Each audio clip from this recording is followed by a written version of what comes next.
구독자 여러분 안녕하세요. 암호화폐 시장의 일정을 전해주는 유튜버 레이워크입니다. 오늘은 암호화폐에 대한 전반적인 소식들에 대해서 공유를 해드리고자 합니다. 영상 끝까지 시청을 해주시고 도움이 되셨다면 구독과 좋아요도 부탁드리겠습니다. 영상 시작합니다. 매일 영상을 통해서 전달드리지 못하는 소식들에 대해서 텔레그램 방에서 공유를 해드리고 있습니다. 텔레그램방 참여 방법은 영상 본문에 링크가 있으니 클릭하셔서 꼭 참여하시기를 바라겠습니다. 오늘 가장 먼저 전해드릴 소식은 비트코인과 관련된 내용입니다. 비트코인의 가격을 먼저 살펴보면 강한 저항 라인인 70K를 앞두고 67K 부근에서 단기적인 숨고르기를 하고 있는 모습입니다. 어제 단기간에 66K 부근까지 급격히 하락을 했는데 이는 월스트리트 저널에서 SEC가 테더를 조사할 것이다라는 퍼드성 뉴스가 발표가 되면서 하락했다라고 볼 수가 있겠습니다. 하지만 테더의 CEO는 월스트리트 저널이 밝힌 뉴스에 대해서 조사를 받고 있지 않고 과거의 소문이 잘못되어서 다시 퍼지고 있다라고 SEC 조사서를 부인했습니다. 그로 인해서 비트코인을 비롯한 암호화폐가 다시 반등하는 모습을 보여주었고 현재는 67K 부근에서 박스권으로 계속해서 움직이고 있는 모습입니다. 관련해서 오늘 비트코인과 관련된 유의미한 소식들도 함께 살펴보도록 하겠습니다. 가장 먼저 소개해드릴 내용은 비트코인의 해시레이트가 사상 최고치를 기록했다라는 소식입니다. 비트코인의 해시레이트는 올해 4월에 반감기 이후 13%가 증가하는 모습을 보였는데 해시레이트란 작업 증명 블록체인에서 채굴 시에 사용되는 초당 계산 능력을 의미합니다. 해시레이트가 이번에 703XIC를 돌파했는데 해시레이트의 증가는 비트코인 네트워크의 안정성과 보안성의 강화를 의미하고 있습니다. 여기서 중요하게 봐야 할 부분은 현재 해시레이트의 28.9%는 채굴 기업들이 차지하고 있고 200XIC 이상의 점유율을 보유하고 있다는 점입니다. 그리고 올해 4월 반감기 이후 비트코인의 채굴량은 하루 900개에서 450개로 감소하며 채굴자들의 수익성이 약화되었다라는 점을 생각해 볼 필요가 있습니다. 채굴 기업들이 수익성을 유지하기 어려워졌음에도 불구하고 해시레이트는 지속해서 증가하는 모습을 보이고 있습니다. 이는 앞으로 채굴 기업들이 비트코인의 가치가 더욱 상승할 것임을 예상하고 계속해서 채굴 산업에 뛰어들고 있다는 모습으로 해석을 해볼 수가 있겠습니다. 그리고 해시레이트가 높아지면서 덩달아서 비트코인의 채굴 난이도 또한 사상 최고치를 기록했습니다. 채굴 난이도가 증가한 이유는 해시레이트가 높아지면서 연산의 속도가 빨라지자 10분의 블록 생성 시간을 유지하기 위해서 난이도가 증가된다라고 볼 수가 있습니다. 비트코인의 채굴 난이도는 95.67테라를 기록했는데 지난 9월에 발생한 92.6테라를 돌파하며 1개월 만에 사상 최고치를 갈아치웠습니다. 채굴 난이도가 95.7테라라는 의미는 초기 네트워크 대비 95조 7천억 배 채굴이 더 어려워졌다는 것을 의미합니다.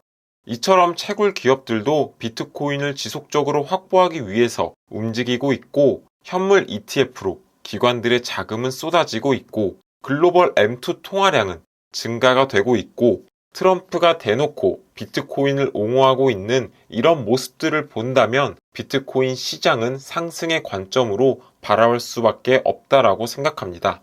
앞서서 테더와 같은 퍼드들에 걱정하지 마시고 장기적인 관점에서 비트코인을 바라보시기를 추천드립니다. 다음으로 전해드릴 소식은 이더리움입니다. 이더리움의 차트부터 살펴보면 한 달간 7%가 하락한 모습을 볼 수가 있습니다. 알트코인의 대장이라고 불리는 이더리움이지만 앞서 비트코인의 상승률에 비해서는 너무나도 초라한 모습을 보이고 있습니다. 이는 이더리움 현물 ETF의 출시 이후 그레이스케일의 이더리움 신탁 상품으로부터 자금 유출이 발생한 부분도 있겠지만 이더리움 생태계에 그렇다 할 호재 소식들이 없었기 때문에 투자자들이 매수세로 이어지지 못했다라는 점도 있지 않나 개인적으로는 생각하고 있습니다. 하지만 이번에 이더리움의 공동 창업자인 비탈릭 부테린이 이더리움 프로토콜 더 버지 로드맵을 공개하며 시장의 반전을 꾀하고 있는 모습입니다.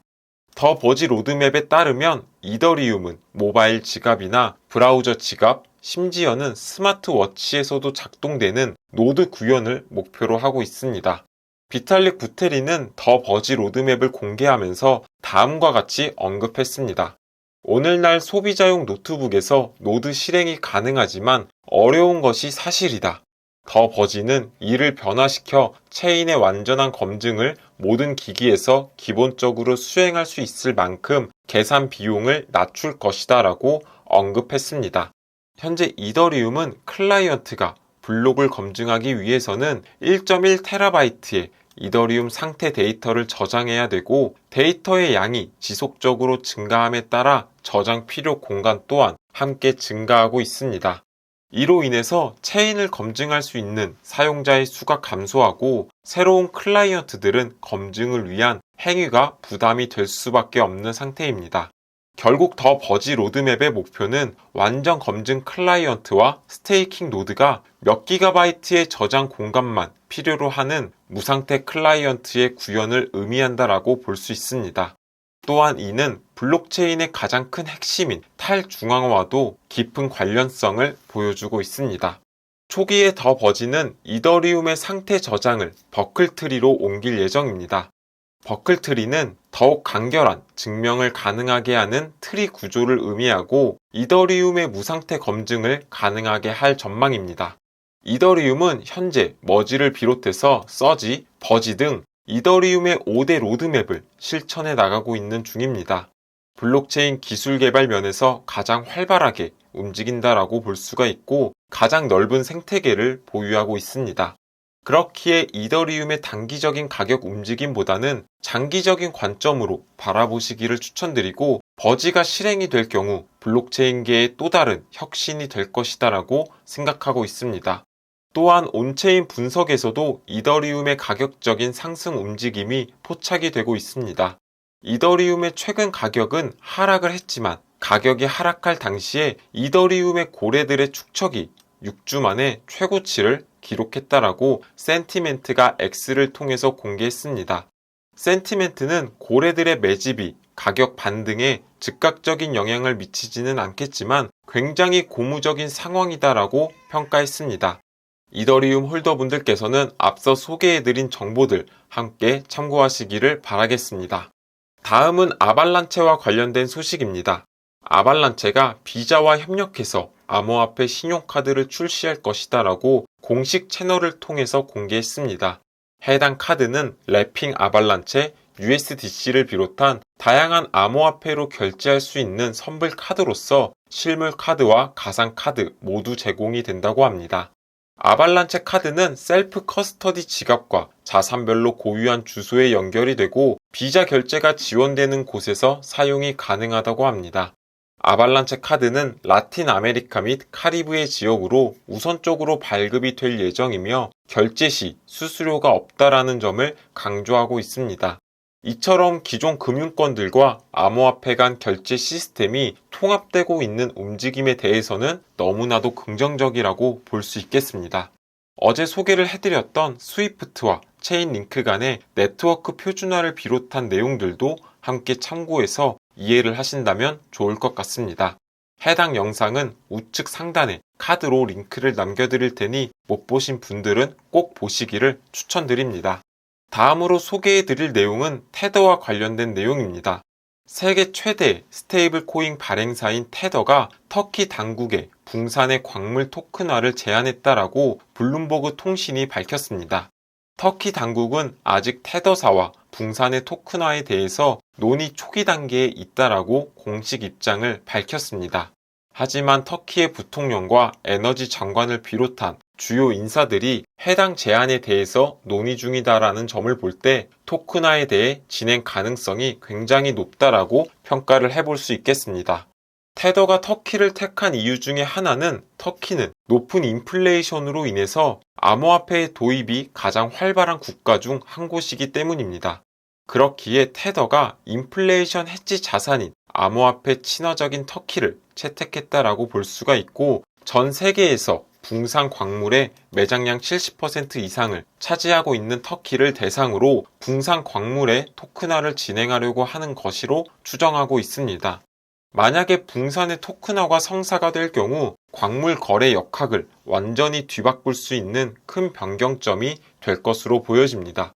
테더의 시총은 계속해서 신기록을 경신하고 있고 스테이블 코인뿐만 아니라 RWA, AI 등 다양한 분야로 사업성을 넓히고 있으며 테더가 움직이는 방향을 유심히 바라보고 관련된 테마들에 대해서 스터디할 필요가 있다라고 말씀을 드리고 싶습니다. 다음으로 전해드릴 소식은 앱토스와 관련된 소식입니다.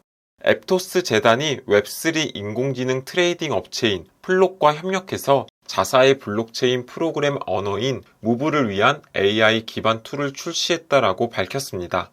플록.io는 앱토스 네트워크의 무브에 특화된 대규모 언어 모델을 개발했습니다. 대규모 언어 모델인 LLM은 챗 GPT의 모델에 테스트를 진행했는데 챗 GPT보다도 코드 생성 능력이 뛰어난 것으로 밝혀졌습니다. 앱토스 AI 툴의 도입은 결국 블록체인에서 무브 프로그래밍 언어의 사용 사례를 높이고 생태계를 확장시킬 수 있을 것으로 전망하고 있습니다.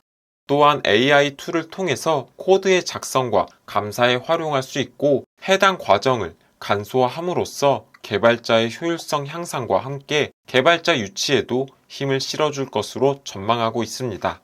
현재 무브 프로그래밍 언어는 수위와 앱토스에서 사용되고 있으며 여러 블록체인에서 무브 언어를 활용할 가능성도 높다라고 전망해 볼 수 있겠습니다.